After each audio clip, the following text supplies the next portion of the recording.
Eu não, eu não sei se assim como ontem eu conversava com o Senhor e dizia assim: Senhor, às vezes o Senhor escolhe umas pessoas assim engraçadas, né?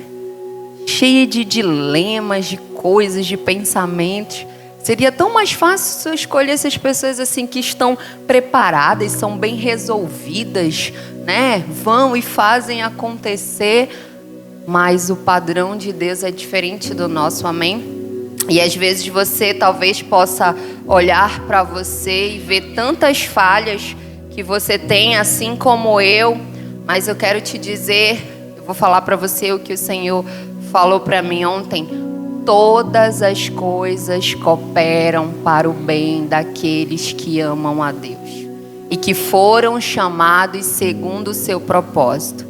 Então, às vezes você se olha e vê o quanto que você é falho, o quanto que você é errado, o quanto que você erra, o quanto que você cai no mesmo lugar. Mas eu quero te falar que até isso, até os teus erros, o Senhor usa para te ensinar.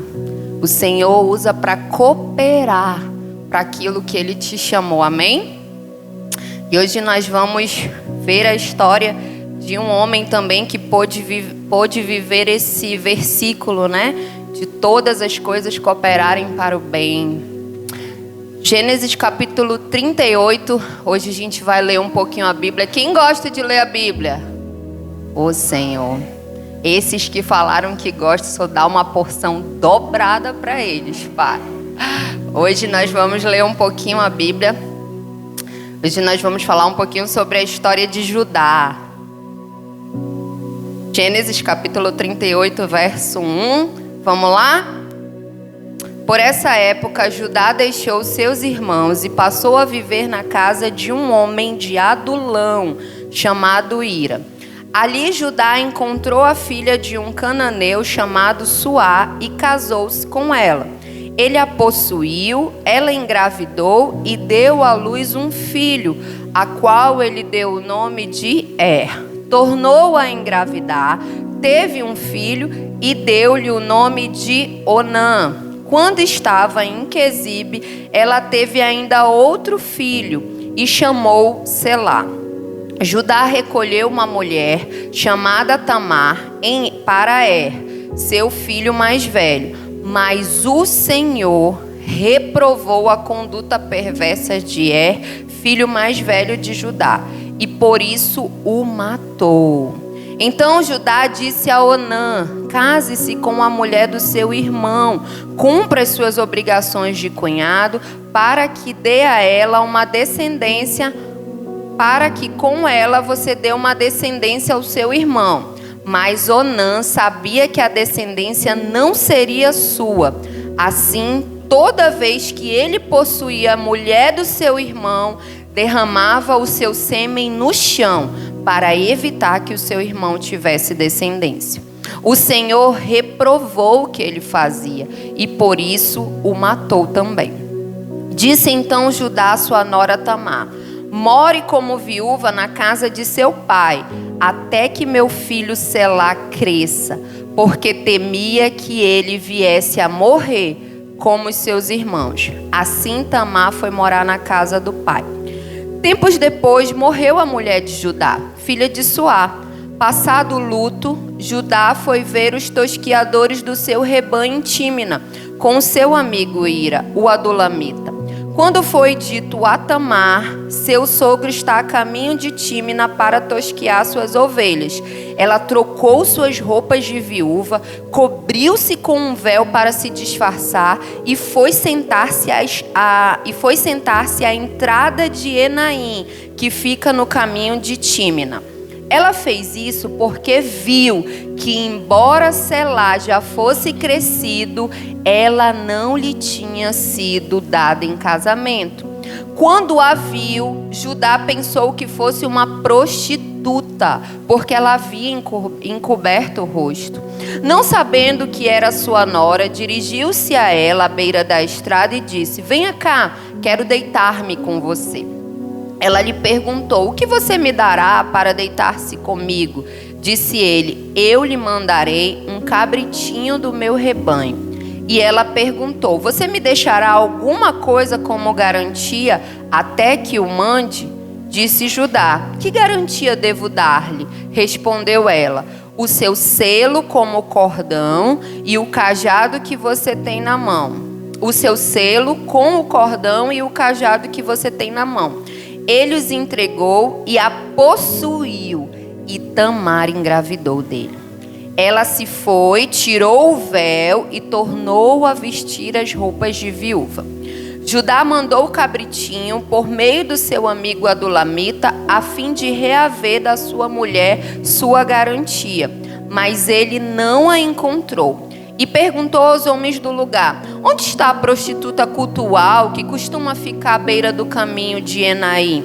Eles responderam: aqui não há nenhuma prostituta cultual. Assim ele voltou a Judá e disse: não a encontrei. Além disso, os homens do lugar disseram que lá não há nenhuma prostituta cultual. Disse Judá: fique ela com o que lhe dei. Não quero que nos tornemos objeto de zombaria. Afinal de contas, mandei a ela este cabritinho, mas você não a encontrou. Cerca de 3 meses mais tarde, disseram a Judá: sua nora Tamar prostituiu-se e na prostituição ficou grávida. Disse Judá: tragam-na para fora e queimem-na viva. Quando ela estava sendo levada para fora, mandou o seguinte recado ao sogro: estou grávida do homem que é dono destas coisas. E acrescentou: veja se o Senhor reconhece a quem pertence este selo, este cordão e este cajado. Judá os reconheceu e disse: ela é mais justa do que eu, pois eu devia tê-la entregue ao meu filho Selá. E não voltou a ter relações com ela. Quando lhe chegou a época de dar à luz, havia gêmeos em seu ventre. Enquanto ela dava à luz, um deles pôs a mão para fora. Então a parteira pegou um fio vermelho e amarrou no pulso do menino, dizendo: este saiu primeiro. Mas quando ele recolheu a mão, seu irmão saiu. E ela disse: então você conseguiu uma brecha para sair, e deu-lhe o nome de Pérez. Depois saiu seu irmão, que estava com um fio vermelho no pulso, e foi-lhe dado o nome de Zerá. Eu sempre fico assim com as histórias da Bíblia. Primeiro porque Deus não esconde nadinha da gente, né? Eu acho incrível isso, porque às vezes eu leio e digo: Senhor, só poderia ter deixado esse detalhe assim no oculto. Mas não, Ele não esconde nadinha da gente. E essa é a história de um homem que deitou com a sua própria nora porque ele não cumpriu aquilo que ele prometeu que iria fazer, né? Eu não sei se você sabe que Judá, né? Hoje nós falamos leão da tribo de Judá, né? E vem desse nome. Judá é o 4º filho de Lia, da esposa de Jacó. E quando Lia teve os 3 primeiros filhos, ela começa a falar assim, ó: ai, Deus me deu esse filho e agora o meu marido vai prestar atenção em mim. Coloca o nome dele de Rúben. Aí depois, se eu não me engano, é Simeão que nasce. Eu não lembro na ordem, mas eu sei que ela dá o nome dos 3 sempre olhando que o marido dela vai fazer algo para ela. Mas quando chega Judá, ela diz assim: esse se chamará Judá, porque eu louvarei ao Senhor. E assim nasce Judá, assim nasce esse homem que nós acabamos de ler aqui um pouquinho da história dele. E Lia consagra, né? Diz que Judá, o nome dele significa louvado, e que ela vai louvar ao Senhor em meio da vida dele. Então Judá, ele cresce nesse ambiente. Um ambiente onde, quando ele cresce, ele já vê que a mãe dele não era a preferida do pai dele. Porque Jacó, ele era apaixonado de fato por Raquel. Foi a mulher quem ele amava, né? E por uma troca ali, porque a mais velha tinha que se casar primeiro, ele se casa primeiro com Lia. Mas de fato, quem tinha o coração de Jacó era Raquel. Então Judá já nasce desse relacionamento aí, onde a mãe não era a preferida do pai, onde o pai tinha uma outra esposa que era a preferida. Não bastasse, essa esposa que é a preferida tem um filho. E olha só, quem é o filho preferido do pai? Não é Judá. É José, filho de Raquel. Então Judá cresce nessa atmosfera, nesse ambiente. E a Bíblia diz que ele tinha, assim como seus outros irmãos, ódio de José. Ódio. Se você for um pouquinho antes na história e ler, você vai ver que Judá e os seus outros irmãos, eles tinham ódio de José. Eles tinham ciúmes de José, sabe? E eu quero te dizer que eu não sei se você pode olhar para você e ver também dentro de você falhas de caráter. Às vezes essas falhas de caráter podem ser desenvolvidas por uma criação errada que você teve, por traumas, por circunstâncias. A questão é que eu e você somos maus. Eu sempre digo isso, às vezes nasce um bebezinho e a gente pega aquele bebezinho no colo e acalenta aquele bebezinho e a gente fala assim, tão bonitinho, tão inocente, não é verdade? Quero te falar que aquela criança tão bonitinha, tão inocente, ela já carrega um pecado. Ela carrega o pecado original que todos nós carregamos.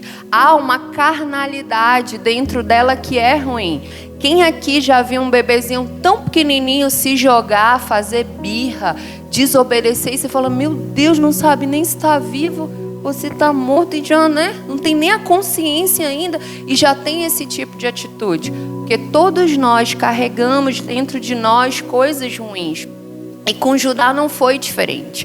Ele cresceu nesse ambiente, onde ele via que o pai dele preferia José, onde a mãe dele não era mais amada pelo pai dele. E essa preferência do pai fez com que ele odiasse o seu irmão. E em um determinado momento, em uma circunstância, em uma oportunidade, Judá tem a chance de se livrar do seu irmão. A Bíblia não fala, mas talvez eu penso que ele deve ter pensado, se José sair do caminho, se ele sair, talvez o meu pai vai olhar para mim, talvez ele vai reconhecer aquilo que eu tenho de bom, não é verdade? Porque José aqui, ele impede, porque o meu pai só tem olhos para José. Então, em uma trama que eu não vou contar para você, para não me alongar, porque nós temos muita coisa para falar, mas eu vou, se você não conhece, te desafiar e conhecer essa história. Em uma trama armada para matar José, Judá se levanta com a ideia para não matar o irmão, mas vendê-lo. Ele diz, por que nós vamos sujar as nossas mãos de sangue? Ele é sangue do nosso sangue, vamos vender. E aí passa ali uns mercadores ismaelitas, eles vendem José por 20 moedas de prata e depois bolam um plano lá, pegam a túnica de José, que diferenciava José dos outros filhos, falava que José era o filho preferido de Jacó, e mela aquela túnica no sangue e leva para o pai. E a Bíblia diz que Jacó fica desolado, arrasado. É como se não existissem mais os outros filhos, E ele diz até em descer a sepultura, ele fala que a vida dele acabou.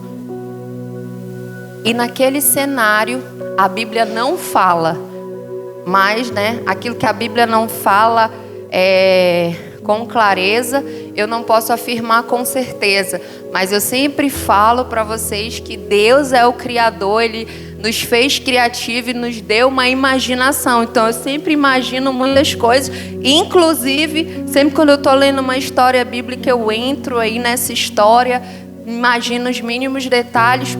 Mas a Bíblia conta que nesse cenário que Jacó está desolado com a perda do seu filho, Judá vai embora. De todos os seus irmãos, Judá é aquele que decide ir embora. E talvez porque ele não tenha conseguido viver com a culpa, talvez porque ele olhasse o pai se consumindo todos os dias de tristeza, talvez porque ele falasse assim, José foi embora e nada mudou. Meu pai continua não olhando para mim, as coisas não mudaram. a escolha que eu fiz de repente, né, foi errada. A questão é que diante desse cenário, Judá tinha uma escolha. Ou ele chegava com o pai e dizia, diante do sofrimento do pai, daquele homem que era o pai dele, que era a autoridade sobre a vida dele, e dizia: pai, eu tenho algo para te contar. Teu filho não está morto. Nós o vendemos, ele foi vendido e ele deve estar em algum lugar aí.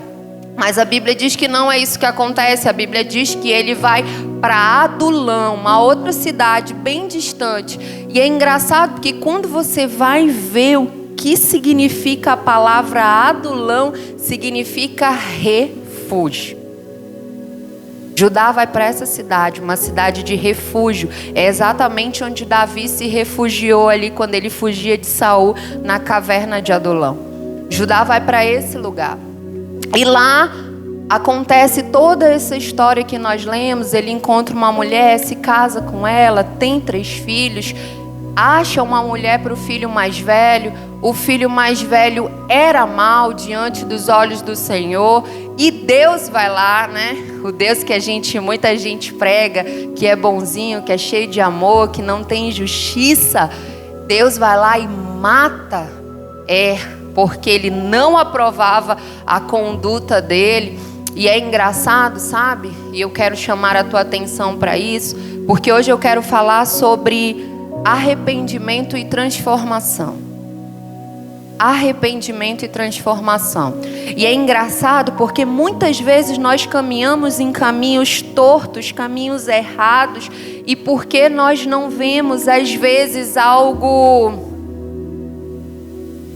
não vou falar aqui algo definitivo, mas talvez algo grandioso, uma consequência grandiosa na nossa vida. Muitas vezes nós achamos que estamos sendo aprovados por Deus.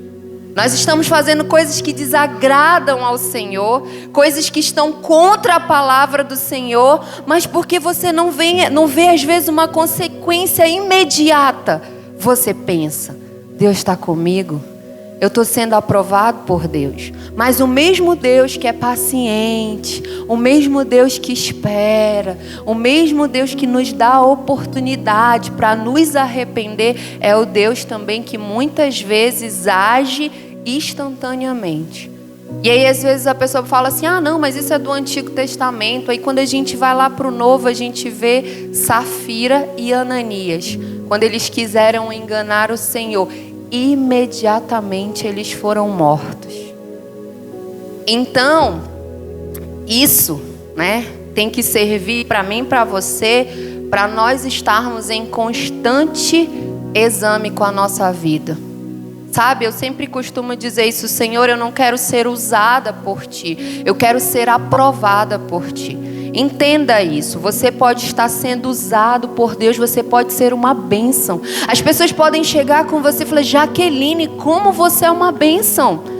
Eu amo sentar contigo, porque toda vez que a gente senta, você tem uma palavra, você é cheia de Deus, sabe? Você está sempre disponível, né? Às vezes a gente olha e julga as pessoas assim, mas eu quero falar que nem sempre aquele que está sendo usado por Deus é aprovado por Deus. Isso são coisas totalmente diferentes. E como cristãos, como aqueles que são discípulos de Jesus, pequenos cristos, o desejo do nosso coração precisa ser aprovado por Deus. Antes de você querer ser usado, antes de você querer ver fogo cair do céu, antes de você querer colocar sua mão na cabeça dos outros e orar e a pessoa ser curada, tenha o desejo no seu coração de ser aprovado por Deus. E se você não quer fazer todas essas coisas, aí eu quero te falar que tem um problema maior dentro de você. Porque você não pode ter uma vida com Deus, andar com Jesus e não ter o sentimento e o desejo de trabalhar para o reino. Não existe essa possibilidade. Todo aquele que foi tocado por Jesus, todo aquele que passou por uma regeneração, tem o desejo de servir porque ele entende que ele precisa retribuir aquilo que foi lhe dado. E ele sabe que toda e qualquer retribuição que ele fizer nunca vai ser a mesma medida que ele recebeu, porque nós nunca vamos poder pagar para Jesus aquilo que ele fez para nós na cruz. Mas a questão é que Judá vai embora e Deus age imediatamente na vida dos filhos dele, e aí a gente consegue ver durante a história de Judá um desvio de caráter. Mais uma vez, longe, num lugar de refúgio, ele faz uma promessa. Ele tem a possibilidade de cumprir a sua palavra. Ele chega com a nora dele e diz assim, ó: Tamar, vai para casa dos seus pais. Já morreu. Aí o segundo era quem? Onã, muito bem, já morreu. Agora deixa o meu filho crescer. Ele é pequeno ainda. Quando ele crescer, eu vou te chamar e você vai casar com ele. Mas a Bíblia diz que o desejo dele desde o começo era que ela ficasse na casa do pai, porque ele tinha medo que o outro filho dele morresse. Então, mais uma vez, ao invés de ele, pera lá, deixa eu ver o que está acontecendo, você vê um homem que atribui a responsabilidade para uma outra pessoa.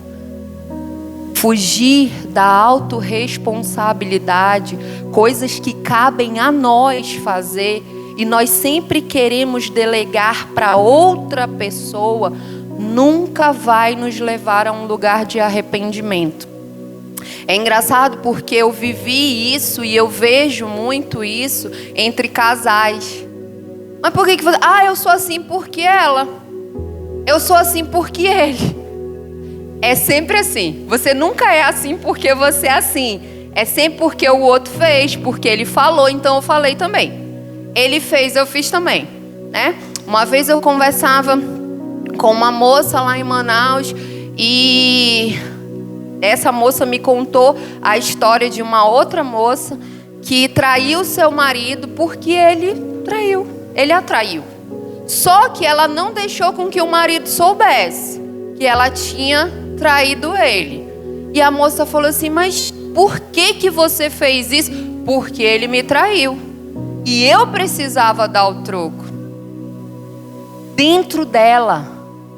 Aí eu pergunto para você, ela traiu o marido porque o marido a traiu, ou ela traiu o marido porque ela tinha um desvio de caráter dentro dela? Você consegue entender? Todos nós temos um desvio de caráter, mas gostamos de jogar a autorresponsabilidade, que é nossa, responsabilidade para cima dos outros. Eu fiz porque estava todo mundo fazendo. Eu fiz também. Não, você fez porque você quis. Você fez porque há um desvio de caráter dentro de você. Então você vê Judá, poxa, já foi um homem que tinha ódio dentro do seu coração, fez o que era mal, vendeu o seu irmão, foi para um lugar de refúgio, fugiu, formou uma família. E aí mais uma vez, na hora de assumir a responsabilidade, de assumir o compromisso com aquilo que ele tinha dado a palavra dele, ele vai e ele falha, porque desde o começo a intenção do coração dele era que Tamar não se casasse com o filho dele mais novo. Sabe? E muitas vezes eu e você, nós nos encontramos exatamente nesse cenário. Um cenário que nunca a culpa é nossa, sempre a culpa é do outro, sempre eu caí porque foram as circunstâncias. Poxa, mas eu estava lá, eu não fiz nada, é porque chegou até mim, bateu na minha porta e não teve como eu resistir. Sabe? A questão é que nós nunca de fato vamos chegar a um arrependimento verdadeiro se você não fizer sua autorresponsabilidade. Se você não assumir os seus erros, olhar para você e dizer assim: ei, eu tenho um desvio de caráter. Eu não sou braba porque são brabos comigo, eu sou braba porque eu sou braba. Na hora que são brabos comigo, o meu desvio de caráter só fica evidenciado. Mas eu não traí porque me traíram. Eu traí porque eu tenho um desvio de caráter, de não manter a minha palavra e não manter a minha aliança. Eu só estava diante da circunstância, da oportunidade. Então, o autoexame, a autorresponsabilidade é o primeiro passo para você ter um arrependimento verdadeiro. É por isso que antes de nós chegarmos até Jesus, nós temos que entender os nossos pecados, quem nós somos. Existe muita gente aí aceitando Jesus pela emoção, né? Você quer aceitar Jesus? Às vezes vai porque tá todo mundo indo, vai porque virou modinha. Agora ser cristão virou modinha. Antes, né? Há muitos anos antes, ser evangélico era terrível, antiquado. Você ficava passando vergonha. E lá vai o crente com a Bíblia debaixo do braço. Hoje nem Bíblia a gente usa mais, já é tudo no celular, não é verdade? Então, assim, coisas que nos caracterizavam antes também vão mudando, né? Antes o crente usava blusinha fechada, roupa social, bíbliazinha debaixo do braço, né? Todo fechadinho e tal. E a gente vai tendo uma nova roupagem. E essa nova roupagem não é ruim. Se o centro da sua vida é o Senhor, dependendo daquilo que você faz e do estilo de vida que você decidiu viver. O problema é quando você nunca é culpado mesmo. Sempre a culpa é do outro. Se tem uma coisa que assim, dá vontade de arrancar os meus cabelos, é quando a culpa é do outro. A culpa nunca é tua. Ah, mas por quê? Por quê? Por quê? Por quê? Por quê? Por quê? Por que isso? Por que aquilo? Por que foi? Por que quando? Por que a gente veio? Por que não sei o que? Não sei o que, oh, meu Deus. Aí assim o Senhor é bom porque Ele fala assim, mas veja você. Olhe no espelho, olhe você. Sabe? Sem autorresponsabilidade, sem você entender de fato quem você é, a podridão que há dentro de você, o desvio de caráter que há dentro de você, sem arrependimento. Então a Bíblia fala que a mulher de Judá morreu. E aí, não na mesma velocidade como é hoje, né? Ali pelo Instagram, pela rede social. Ei, o Judá tá vindo pra cá, Tamar. Todo mundo sabia ali da condição de Tamar. E chega aos ouvidos de Tamar.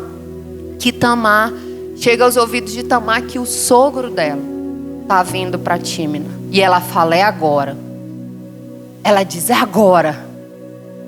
Ela monta um plano.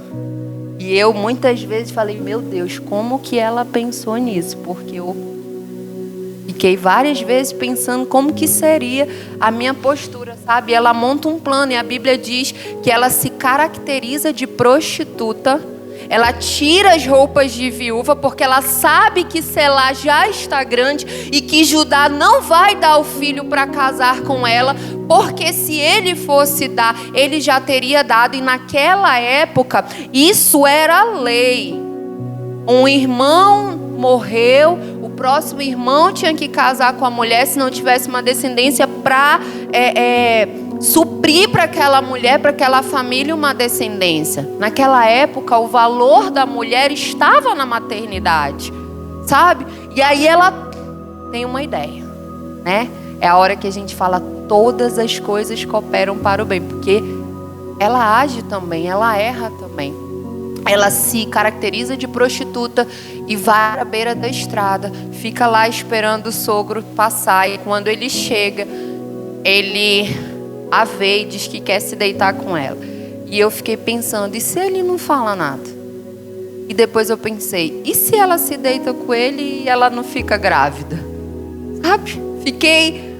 Mas o fato é que todas as coisas cooperam para o bem daqueles que amam a Deus e que foram chamados segundo o seu propósito. Havia uma promessa de Deus para aquela linhagem. Havia uma promessa de Deus para aquela descendência.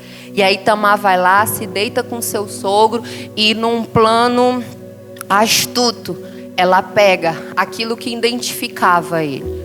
O seu cajado, a sua vara, o seu anel e o seu cordão. E ele diz que depois vai pagar, ele não tem dinheiro no momento, ele vai mandar para ela um cabritinho, mas ela conseguiu o que ela queria, ela vai embora, vai para casa. Aí depois ele manda o amigo deixar o cabritinho, descobre que não tinha prostituta nenhuma naquele lugar, 3 meses se passam.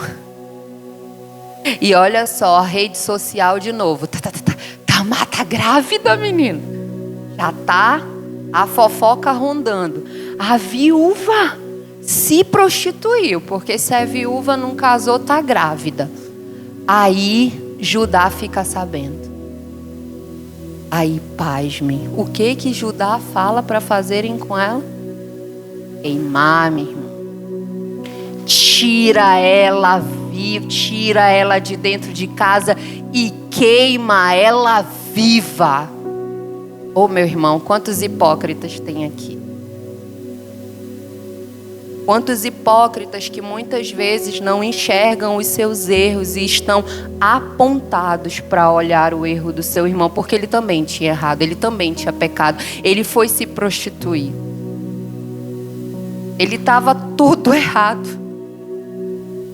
Mas ele disse: sei, tira ela, queima ela viva. Olha só, eu e você precisamos ter muito cuidado com a medida que nós vamos medir. Porque essa mesma medida que você medir, você vai ser medido. Quem falou isso foi Jesus. E muitas vezes o pecado do nosso irmão é maior do que o nosso, né? O nosso às vezes porque é escondido. O nosso porque às vezes, é só uma mentirinha. É só uma fofoca. Foi só um negocinho. Foi só uma olhada na rede social. Mas o irmão, não, o irmão traiu a mulher dele. Sabe o que Jesus falou? Hipócritas. Vamos lá em Mateus capítulo 7. Quero que você leia.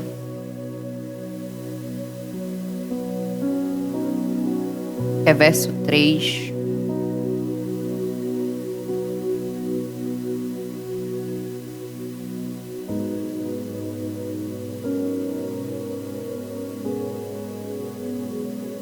Mateus capítulo 7, verso 3. Vamos no verso 1. Não julguem para que vocês não sejam julgados. Irmãos, é errado julgar? Não. Não julguem para que vocês... Opa, então eu sei que todas as vezes que eu julgar, eu vou ser... Muito bem. Todas as vezes que eu julgar, eu vou ser julgada. Não julguem para que vocês não sejam julgados, pois da mesma forma que julgarem, vocês serão julgados. E a medida que usarem também será usada para medir vocês. Por que você repara no cisco que está no olho do seu irmão e não se dá conta da viga que está em seu próprio olho? Como você pode dizer ao seu irmão: deixe-me tirar o cisco do seu olho, quando há uma viga no seu? Hipócrita, tire primeiro a viga do seu olho, e então você verá claramente para tirar o cisco do olho do seu irmão. Consertar os nossos erros ninguém quer, mas consertar os dos outros, estamos sempre apostos. Porque eu vi, ele está errando. Porque isso daí está errado, gente. E aí a gente começa, sabe, cultivar uma crítica dentro de nós. Uma crítica. Eu lembro de um testemunho que veio agora à minha mente, e eu acredito que seja do Senhor, porque esse testemunho faz muitos anos, de um homem que se converteu. E esse homem, ele se converteu e ele transformou a vida dele. E ele mergulhou muito profundo no Senhor. Mas ele mergulhou mesmo, ele se entregou de corpo e alma. Quanto mais ele se entregava para o Senhor, mais ele buscava santidade, mais ele via transformação na vida dele. Só que aí começou a acontecer um problema. Ele começou a ficar santo demais. Santo demais. Muito santo.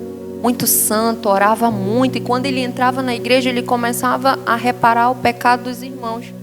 Porque o irmão faz isso, a irmã faz isso, o irmão não sei o quê. E falava para o pastor, e pastor, porque o irmão faz isso, a irmã não sei o quê. E assim foram por meses. Todas as vezes quando ele chegava na igreja, sempre tinha alguém que estava fazendo alguma coisa, ele ia lá e falava, e não sei o quê, e não sei o quê. O que que resultou? Esse homem era envolvido com magia negra, essas coisas. Quando ele se converteu, o que que resultou? Ele saiu da igreja. Ele saiu porque ele não aguentou. Ele não aguentou ver tanto pecado dentro da igreja. O irmão que fazia isso, que fazia aquilo, que não sei o que, que não sei o que, não sei o que, ele saiu.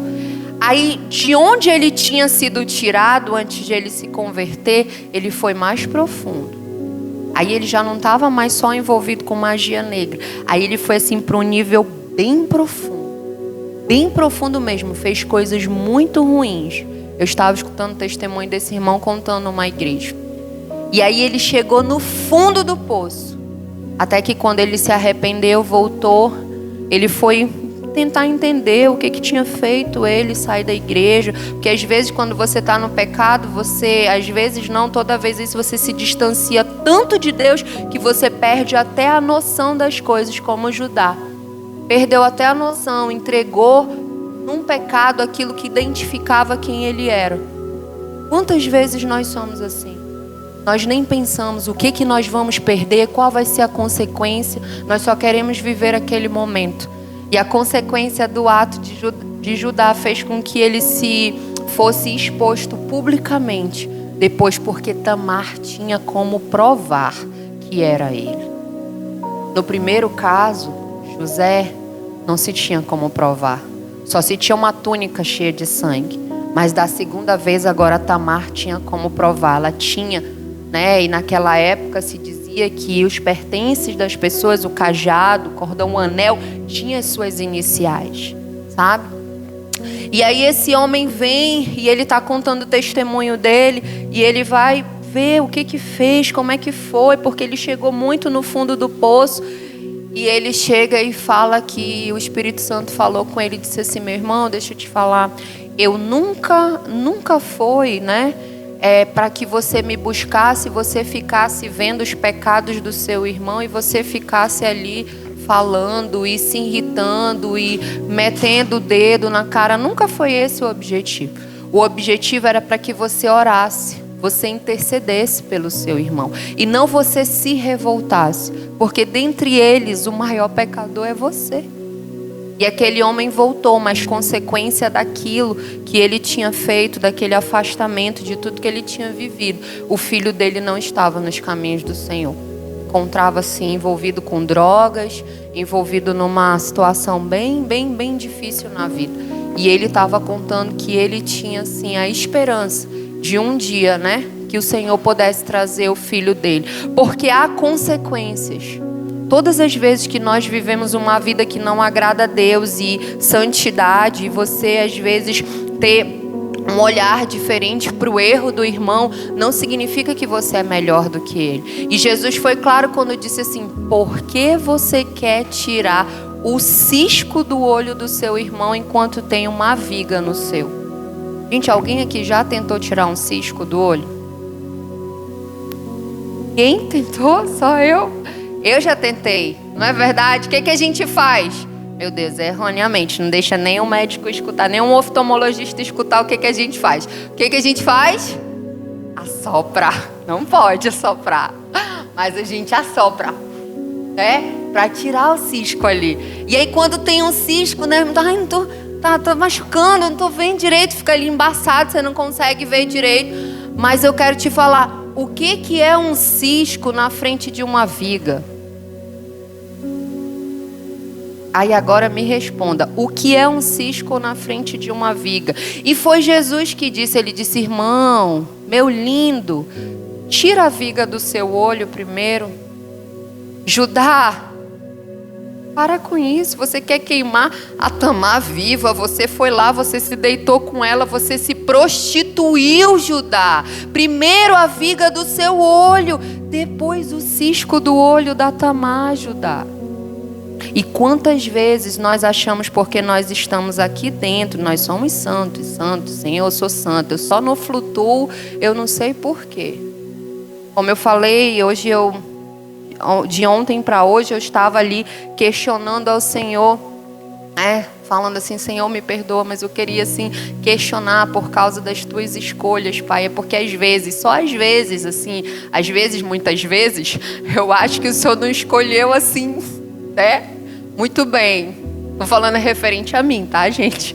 Pra você não achar que eu tô falando referente a outra pessoa. Eu acho assim que o Senhor não escolheu muito bem, porque o Senhor sabe, o Senhor vê o que tá dentro de mim, o Senhor vê isso, o Senhor vê aquilo, mas nunca teve a ver com você, querido. Tem a ver com a graça, tem a ver com o propósito, tem a ver com aquilo que você foi criado para fazer. Só que de fato, quando você entende isso, você entende que você é um miserável, você se arrepende, isso gera para você uma transformação. Não existe uma pessoa chegar para mim e dizer assim, ó, eu estou arrependido, e eu não ver transformação na vida dela. Não existe. Quem se arrepende gera transformação. Quem não gera transformação pode ficar com culpa, pode ter peso na consciência, pode lidar com remorso. Mas quem se arrepende de fato gera transformação. A gente consegue ver isso na vida de Pedro. Pedro se arrependeu de ter negado Jesus. Depois você olha para a vida de Pedro. E Pedro, depois que negou Jesus, ele ainda errou? Sim, já foi falado aqui várias vezes que ele às vezes comia com os gentios. Aí quando o pessoal da tribo dele ainda não estava, quando chegava ele já, não falo com esse povo. Tinha algumas, mas assim, é porque nós somos maus, nós temos coisas ruins que precisam ser tratadas dentro de nós. E aí Jesus dá um nome para aquele que quer estar sempre corrigindo o erro do outro e não olha para si. Hipócrita. Hipócrita. Para de falar mal dos outros. Para de falar porque o outro não faz isso, porque o outro não faz aquilo, porque o outro... Você quer avançar, meu irmão? Eu posso te dar certeza, não tem receita melhor do que eu vou te falar hoje. Se você anotar, você tomar esse remédio. Depois de 3 meses, você pode me procurar. E se você falar que não deu certo, eu dou para você tudo que eu tenho, que eu não tenho nada. Mas eu dou. Primeiro, crie vergonha na cara. Segundo, autorresponsabilidade. É sério. Quando você for... Opa, pera lá. Só tirar a viga aqui do meu. Ai, tirei a viga, agora eu tô vendo melhor. Por quê?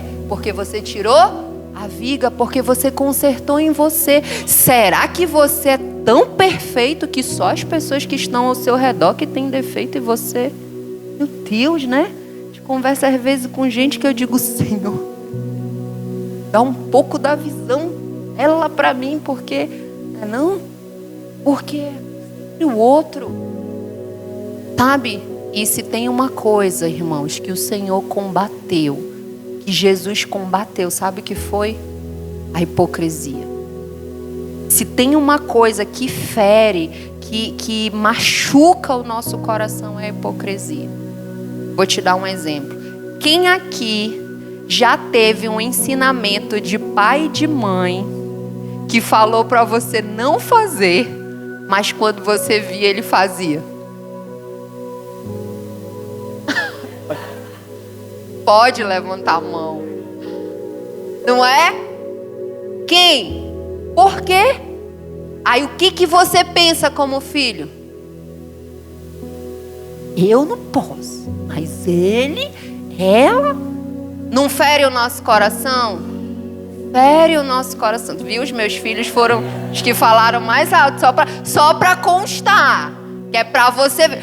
Quando eu disse que eu estava falando para o Senhor, tá? Amor, você não, pai. Você, comigo. Eles podem, nós dois não, pai. Entendeu? Quando eu disse que eu estava lá de noite, falando com o Senhor, questionando, depois você não acredita, tô falando.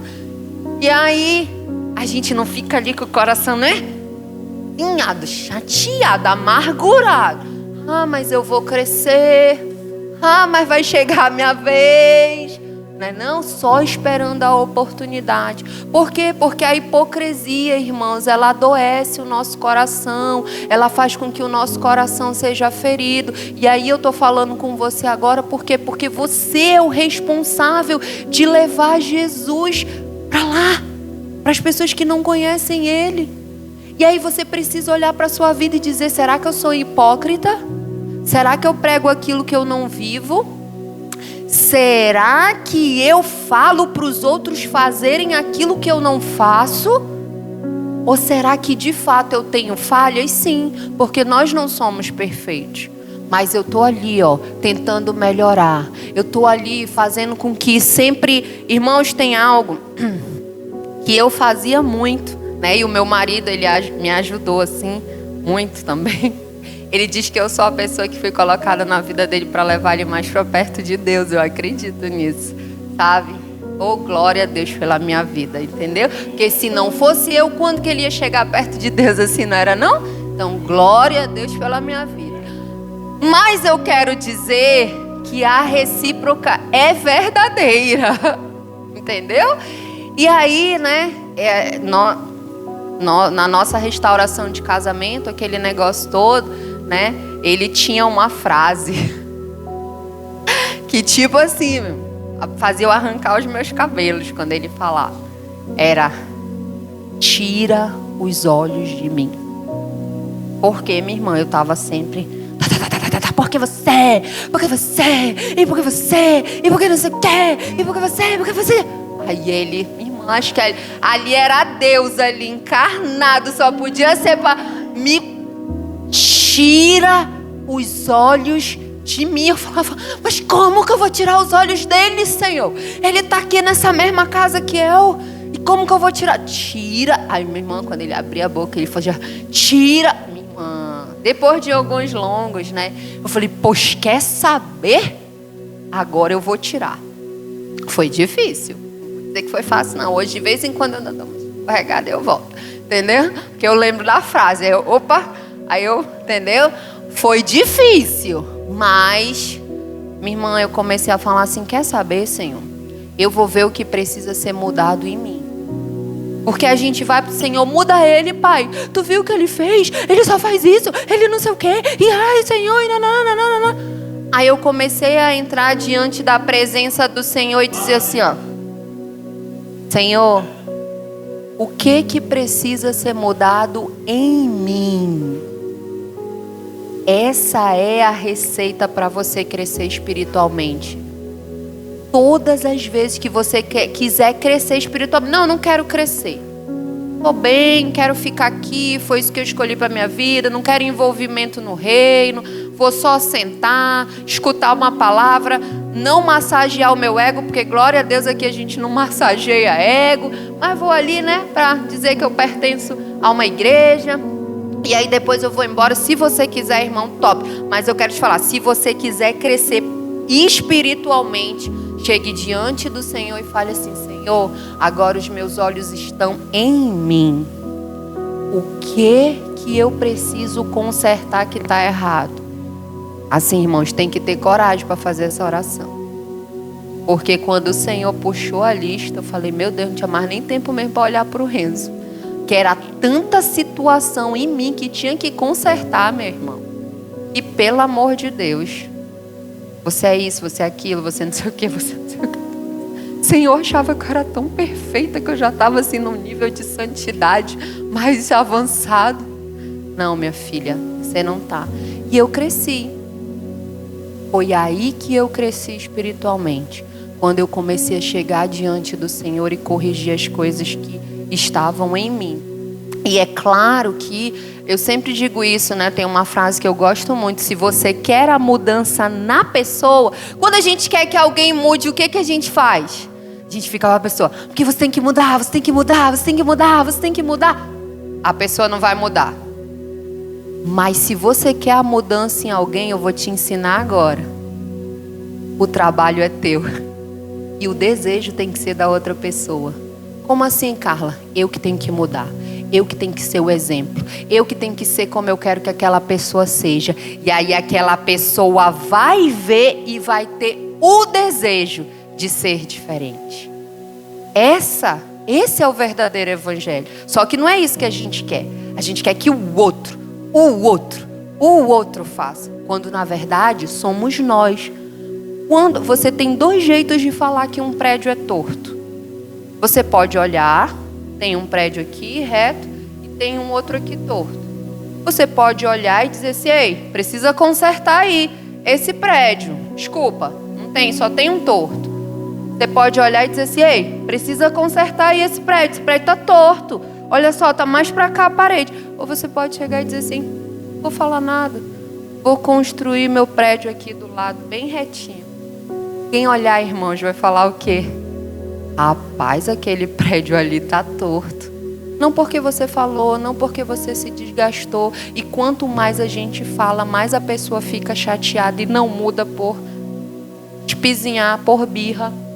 Mas quando você começa a construir o seu prédio, retinho, as pessoas começam a falar assim, caramba, você viu a mulher do fulano? Diferente, né? E o fulano, o fulano, mas a mulher dele, diferente. Sabe, eu tenho visto, queridos, mulheres que não crescem. Aí agora eu vou puxar um pouquinho para as mulheres. Porque a Bíblia diz que a mulher sábia constrói a sua casa. E a tola destrói com suas próprias mãos. Eu tenho visto mulheres que não crescem independente dos seus maridos porque elas ficam paralisadas em quem os seus maridos são. E aí quando a gente conversa, aí ela fala assim, porque ele. Eu deixo assim 100 vezes, aí depois eu digo, tá, mas independente de tudo isso, você, qual foi o seu crescimento, o que você fez, como que você está florescendo, como que você está no reino, você vê, não cresce, porque está com os olhos na pessoa errada. Você precisa estar com os olhos em Jesus. Jesus é perfeito. Jesus não é hipócrita. Jesus não vive na desordem. Jesus não fica falando mal dos outros pelas costas, entendeu? Jesus não gosta de mentira. Jesus não gosta de preguiça. Muito pelo contrário, Jesus é reto, íntegro. Ele nos ensina como ter uma vida cristã. Ele não é o meu marido, não é claro que sempre não é minha esposa, é claro que sempre nós vamos ter influências. Nós somos pessoas assim, né, que temos influência, necessitamos de alguém como um exemplo, mas entenda que o verdadeiro exemplo, até quando você escolher alguém para ser o seu exemplo, o verdadeiro exemplo é Cristo, porque esse seu exemplo carnal, ele vai te machucar. Ele vai te magoar e você precisa ter muita maturidade para olhar para aquele exemplo que você escolheu e dizer assim, mas ele é homem também, ele poderia cair. Então Judá vai lá e Judá trata aquela situação com hipocrisia. Só que aí quando Tamar desmascara Judá, ele diz assim, não, ela é mais justa do que eu. Ela é mais... O que Judá poderia ter feito? Ter ido para outra cidade.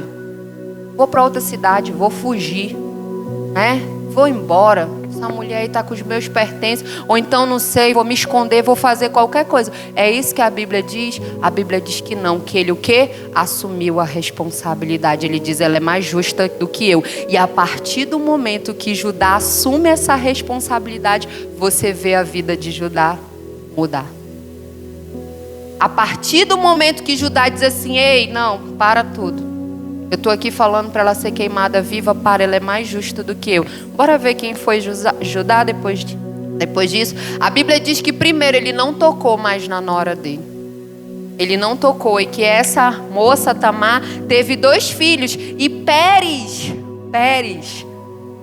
é da descendência de Jesus, né? Da descendência não, da genealogia, mas era outro nome que eu queria falar. Também não, mas era outro nome. Então, Pérez é da linhagem de Jesus, sabe? Aquela situação que você imaginou que era uma catástrofe. Quem aqui já viveu situações que falou assim, meu Deus, agora acabou pra mim, não adianta nada, não. Aquela situação cooperou para que o plano, o propósito de Deus fosse colocado em prática também. Aí vamos lá para o capítulo 43.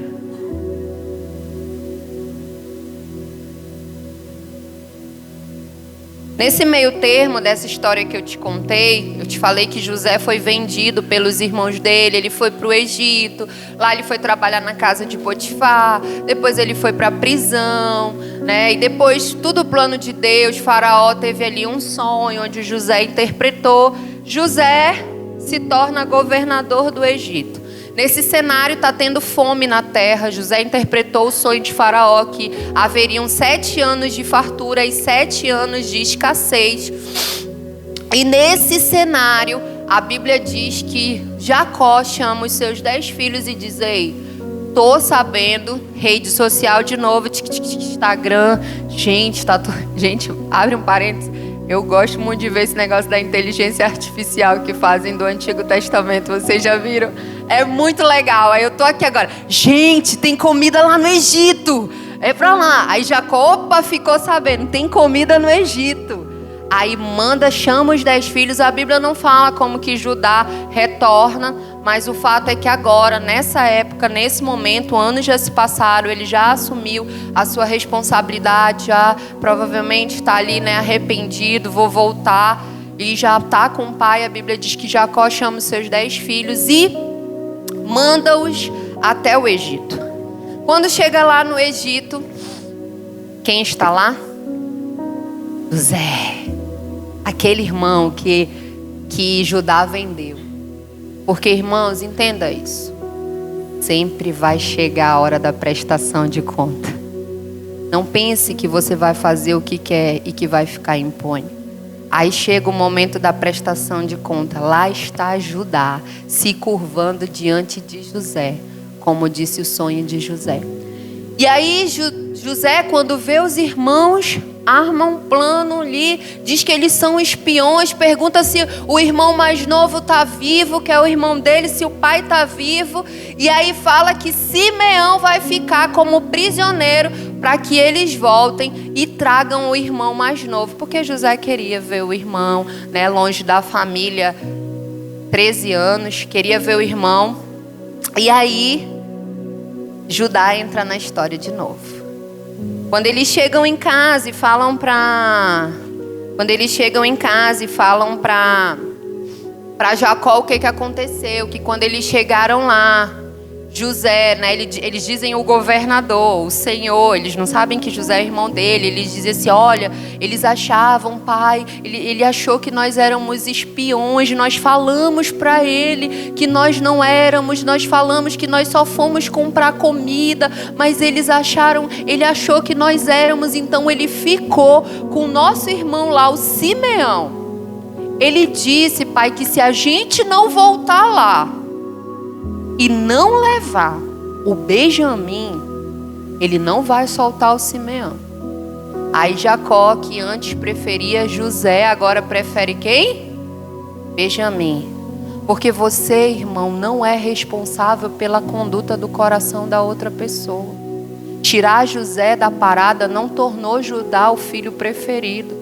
Entenda que você não vai consertar o coração da outra pessoa, você pode consertar o seu coração. E o seu coração pode transformar toda uma situação, toda uma história, mas não o coração da outra pessoa. Porque Benjamim era filho de Raquel, aquela a quem Jacó amava. Então, José fala quem? Para eu liberar Simeão, tem que trazer Benjamim de volta, tem que trazer Benjamim aqui. Aí os filhos chegam com o pai e falam, pai, o senhor lá do Egito, o governador, ele disse que ele só vai liberar o Simeão se o senhor deixar a gente levar o Benjamim. Negativo. Linguagem da Mira Carla. Mas não vai mesmo. Vocês já tiraram um filho de mim, agora vocês vão tirar outro, como se ele só tivesse os dois. Aí ele fala, já tiraram Simeão, tiraram José, agora vão tirar Benjamim. Vocês querem acabar comigo? Eu vou descer a sepultura. Não vai sair o Benjamim daqui. Bom, e aí o que José faz? José também faz chegar lá e quando eles chegam em casa, José faz com que tenha tesouro. uma parte a mais dentro da sacola deles lá, os artigos. E aí eles falam para o pai, e o pai não deixa ir. Muito tempo se passa, porque a Bíblia fala que Jacó só permite que Benjamim desça ao Egito, porque eles estão com fome novamente. A fome está assolando a terra. E aí Jacó chega com os filhos e fala assim: olha, tudo bem, vão ao Egito. E aí eu quero ler para você. 43, verso 1. A fome continuava rigorosa na terra. Assim, quando acabou todo o trigo que os filhos de Jacó tinham trazido do Egito, seu pai lhes disse: voltem e comprem um pouco mais de comida para nós. Mas quem? Mas Judá. Olha Judá aí. Mas Judá lhe disse: o homem nos advertiu severamente: não voltem à minha presença, a não ser que tragam o seu irmão. Se enviares o nosso irmão conosco, desceremos e compraremos comida para ti. Mas se não enviares conosco, nós não iremos, porque foi assim que o homem falou: não voltem à minha presença, a não ser que tragam o seu irmão. Israel perguntou: Jacó, por que me causaram esse mal, contando aquele homem que tinha um outro irmão? E ele lhe responderam: ele nos interrogou sobre nós e sobre a nossa família. E também nos perguntou: o pai de vocês ainda está vivo? Vocês têm outro irmão? Nós simplesmente respondemos ao que ele nos perguntou. Como poderíamos saber que ele exigiria que levássemos o nosso irmão? Então disse Judá a Israel, seu pai: agora vocês vão ver um homem transformado. Nos capítulos passados vocês viram um homem que vendeu o seu irmão, porque tinha ódio, tinha inveja, porque tinha feridas emocionais não tratadas. Agora você vai ver um homem que se arrependeu, um homem transformado. Judá chega com o pai e diz assim: ó, deixa o jovem ir comigo e partiremos imediatamente, a fim de que nós e nossas crianças sobrevivamos e não venhamos a morrer. Eu me comprometo pessoalmente pela segurança dele. O irmão que vendeu um outro irmão agora está se comprometendo pessoalmente pela segurança do irmão. Pode me considerar responsável por ele se eu não o trouxer de volta e não o colocar bem aqui na tua presença. Serei culpado diante de ti pelo resto da minha vida. Como se vê, se não tivéssemos demorado tanto, já teríamos ido e voltado 2 vezes. Então Jacó fala que eles podem ir, coloca uns presentes para José na sacola, para quando eles chegarem lá, dar aquela amanciada no governador, para o governador liberar todo mundo, para eles comprarem o trigo e voltar para casa. Só que José faz outro plano. Quando eles vão até José, e José apresenta para eles, e Judá apresenta para eles Benjamim, os irmãos apresentam para ele vê Benjamim e fica muito emocionado, porque José foi tirado da sua família, foi vendido. A Bíblia diz que ele vai para um outro lugar, ele chora, mas que ele cumpre a sua parte no trato. Ele faz um banquete para os irmãos, devolve Simeão, libera Simeão, eles comem, bebem, né? Desfrutam daquilo ali. Só que José tem um plano. Ele coloca uma taça de ouro no saco do Benjamim quando eles vão embora. E quando eles vão embora, os servos vão atrás dele e prendem, né? Os prendem novamente, levam eles até José. E quando eles são interrogados por José, e José diz assim: olha, José fala assim: aquele que levou o que era meu vai ficar como prisioneiro. Aí eu quero que você vá lá no 44, no verso 14.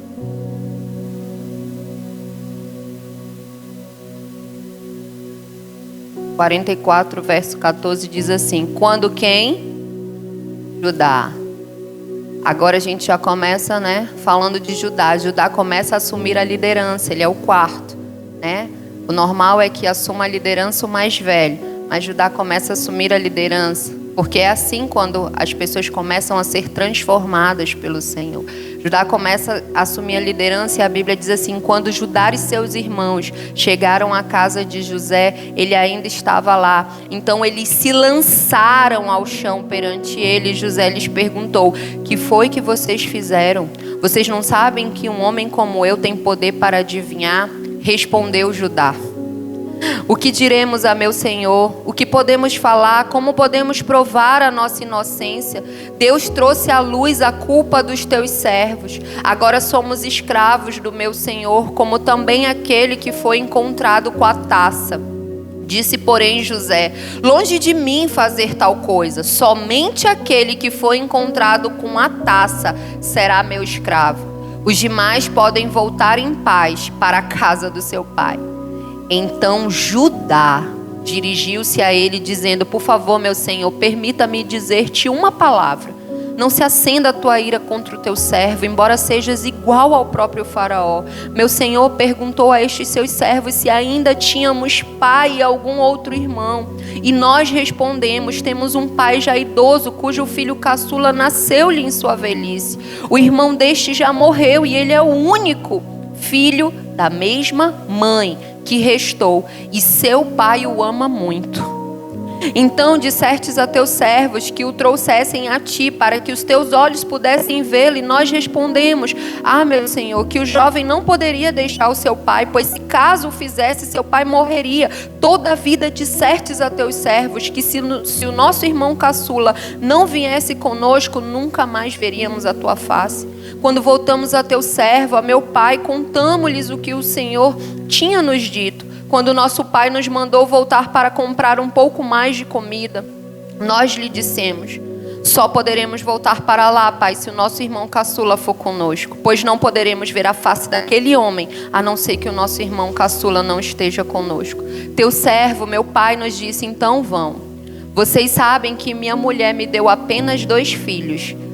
Vocês sabem que a minha mulher me deu apenas 2 filhos. Era só uma mulher que ele tinha? Pois é, mas esse é Jacó ainda. Um deles se foi, e eu disse: com certeza foi despedaçado, e até hoje nunca mais o vi. Se agora vocês também levarem este de mim, e algum mal lhe acontecer, a tristeza que me causarão fará com que eu e os meus cabelos brancos desçam à sepultura. Agora, pois, se eu voltar a teu servo, a meu pai, sem levar o jovem conosco, logo que o meu pai, que é tão apegado a ele, perceber que o jovem não está conosco, ele morrerá. Teus servos farão seu velho pai descer seus cabelos brancos à sepultura com tristeza. Além disso, teu servo garantiu a segurança do jovem a seu pai, dizendo-lhe: se eu não o trouxer de volta, suportarei essa culpa diante de ti pelo resto da minha vida. Por isso, agora te peço, por favor, deixa o teu servo ficar como escravo do meu senhor no lugar do jovem, e permite que ele volte com seus irmãos. Como poderei eu voltar ao meu pai sem levar o jovem comigo? Não posso ver o mal que sobreviria ao meu pai. Esse é Judá. Esse é Judá, um homem transformado, arrependido, numa segunda oportunidade muito parecida. Ele disse: dessa vez eu não vou cometer o mesmo erro. Meu senhor, manda ele embora. Eu fico no lugar dele. Não importa. Para mim hoje é claro, meu pai o ama. E se eu não levá-lo, o meu pai vai descer à sepultura com os cabelos brancos idosos já. Sabe, não existe, queridos, evangelho sem transformação. Arrependimento sem transformação não existe. Quando você vê uma pessoa que anda com Jesus, é uma pessoa que passou por um arrependimento e ela vive uma transformação. É muito fácil você identificar alguém que se arrependeu. É muito fácil. É só você ver uma transformação na vida dela. Você vê, quando você olha para o evangelho, pessoas que andavam com Jesus, elas iam sendo transformadas. E você vê na Bíblia: aquele que roubava, não roube mais; aquele que mentia, não menta mais; aquele que matava, não mate mais. Não existe eu ter uma vida com Jesus. Essa é a graça, a salvação é de graça, mas ela gera em nós uma mudança de comportamento, uma transformação.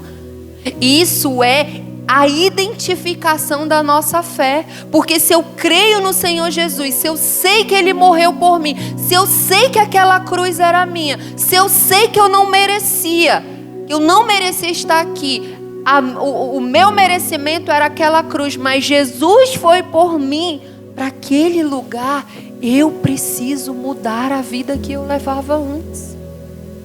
Eu preciso mudar.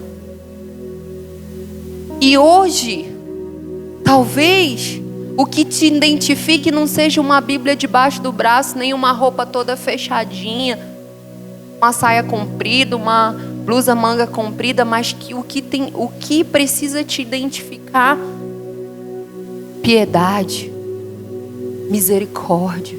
Meu Deus, como nós não somos misericordiosos, nós queremos que sejam misericordiosos conosco, mas nós não somos. Bondade, domínio próprio, mansidão. Essas coisas evidenciam a transformação de Deus em nós. Então, se você não entende que você é um pecador, que você necessita da graça de Deus, que você necessita reconhecer os seus pecados, você entende que você... Carla, eu não entendo. Olha, eu já orei, eu já pedi, eu já vi, mas assim, eu acho que eu nem tanto. Tem gente que diz, acho que eu nem sou errado tanto assim. É só umas coisas assim. Você vive numa classe assim, melhor assim. Eu quero te convidar, meu irmão, a fazer um autoexame, a puxar para você uma autorresponsabilidade. Sabe por quê? Numa briga, você tem duas situações. Você pode chegar e falar, a culpa é dele. Ou você pode chegar e falar assim, como que eu contribuí para isso? Quem você quer ser? Você vai ser aquele que vai dizer a culpa é dele? Ou você vai dizer como que eu contribuí para isso? Fique de pé, por favor. Todo arrependimento gera transformação. Aquele homem que vendeu seu irmão, aquele homem que quis enganar a sua nora, aquele homem que foi para a cama com a sua nora, que se prostituiu, que se deitou com uma prostituta, é o mesmo homem que agora está diante de José e está falando para ele, deixa eu ficar no lugar do meu irmão. Deixa eu ficar. O meu pai não mudou, meu pai continua fazendo as preferências dele, mas eu mudei. O meu marido não mudou, ele continua na mesma vida, mas eu mudei. A fulano, ciclano, a situação, a circunstância, ela não mudou, mas eu mudei. Deixa eu ficar. Deixa eu ficar, sabe? E é incrível porque quando você vai para o finalzinho, tem toda uma história de Jacó descer para o Egito e ir para lá. Você vê que a tribo de Judá foi a tribo mais abençoada por Jacó. Oh, meu Deus. Aquele homem que tinha como preferência José, Benjamim, decretou a maior bênção para Judá. Judá, que até hoje é conhecido como leão da tribo de Judá. Judá, que Deus falou que ia ter uma dinastia davídica, que ia ser para sempre, que ia ter um rei, que ia ser eterno. E Jesus veio dessa linhagem. Porque alguém escolheu levantar a mão e dizer assim, ó, eu não vou repetir de novo o mesmo erro. Eu não vou mais uma vez jogar minha oportunidade no lixo, eu vou mudar. Alguém levantou a mão e disse assim, eu vou mudar. Não importa se o meu pai ele vai olhar para mim, se ele não vai, ele continua amando o Benjamim. Ele ainda chega com José e diz assim, deixa eu te falar, meu senhor, ele ama muito esse menino. Talvez o amor que ele queria para ele. Talvez a atenção e o amor que você quer para você. Talvez as coisas que você quer para você. Feridas que nós carregamos. que estão ali sempre nos impulsionando circunstâncias para viver as mesmas situações. Mas você pode aproveitar a oportunidade hoje, porque tem a graça. A graça é de graça, mas manifesta em você uma transformação. Todas as vezes que eu vejo uma pessoa no mesmo lugar por muitos e muitos anos, no reino de Deus, eu falo, ela ainda não entendeu. Não tem a ver com o outro, querido. Tem a ver com você. Tem a ver com você e a obra que Deus quer fazer em você. Ah, Carla, mas... sabe, eu acho que eu já me distanciei tanto. Eu acho que eu já perdi essas oportunidades. Romanos 8, 28. Todas as coisas cooperam para o bem. Todas as coisas. Todas as coisas. José foi vendido e aquilo cooperou para o bem dele. Tamar se deitou com seu sogro e aquilo cooperou para o bem. Porque naquele erro, aquele homem reconheceu o quanto ele estava errado. Não importa o quanto que você tem errado, não importa o quanto você continua errando, eu quero te falar que Deus usa os teus erros para tratar com você, para melhorar você, para fazer você crescer e para te levar ao propósito que Ele tem para você. Deus tem um propósito para cada um de nós. Que felicidade é essa, saber que Deus escreveu uma história pessoal para cada um de nós. Sabe? Ele tem uma história pessoal para você, independente dos outros. Ele tem uma história pessoal escrita para você. Mas você não pode gerar transformação dentro de você sem antes se arrepender. E se até hoje, você olha para a sua vida e você vê que você ainda não consegue transformação nessa área, é porque você de fato ainda não entendeu. Você precisa endireitar as suas veredas com o Senhor, porque a Bíblia disse que o Espírito Santo convenceria o homem do pecado, da justiça e do juízo. O Espírito Santo que habita dentro daqueles que já confessaram Jesus como seu Salvador. Ele convenceria o homem. E eu não sei se temos entre nós alguém que ainda não confessou Jesus como seu Salvador. Eu quero te convidar a fazer isso, porque antes de confessar o Senhor Jesus como seu Salvador, esse Espírito Santo que traz o arrependimento, ele não pode habitar dentro de você, ele não pode. A não ser que você confesse Jesus, porque isso é um presente, é um direito dado àqueles que são filhos de Deus. Talvez você pense, né? Ah, mas isso vai gerar isso eu vou ter que deixar de fazer isso, vou ter que aquilo e não sei o quê. Você não sabe nem se você vai terminar o dia hoje. Então não pense no amanhã, pense no hoje. Se você já confessou Jesus, você falou, Jesus, eu te aceito como meu Senhor, meu Salvador.